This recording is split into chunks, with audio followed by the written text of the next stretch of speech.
ఏమంటానంటే నిర్లక్ష్యము. అందుకే బైబిల్ అన్నాడు చివరిగా ఎబ్రీ పత్రిక 2వ అధ్యాయము 3వ వచనం చదవండి ఒకసారి, చివరిగా ముగిద్దాం. ఇంత గొప్ప రక్షణను మనము నిర్లక్ష్యము చేసిన ఎడల ఎలాగున తప్పించుకుందామో. ఇప్పుడు చెప్పండి, రక్షణ ఎందుకు గొప్పది? రక్షణ ఇచ్చేవాడు గొప్పవాడు కాబట్టి రక్షణ గొప్పది. రక్షణ ఎందుకు గొప్పది? రక్షించబడే వ్యక్తి యొక్క దీనస్థితి చూసినప్పుడు రక్షణ గొప్పది. మూడవది, రక్షణ ఎందుకు గొప్పది? రక్షించబడిన తర్వాత ఆ వ్యక్తికి పరలోక ఆశీర్వాదం దేవుడు ఇవ్వబోతున్నాడు కాబట్టి అందుకని రక్షణ గొప్పది.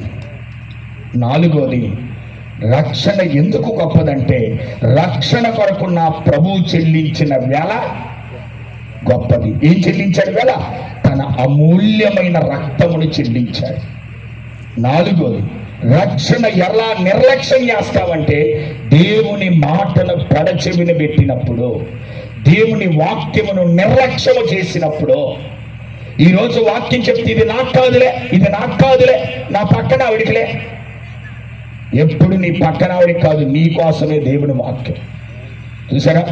అందుకని అలాంటి తరుణములు మనము పోగొట్టుకోవటం వలన చూసారా మనము రక్షణను నిర్లక్ష్యం చేసి పాడు చేసుకుంటాం.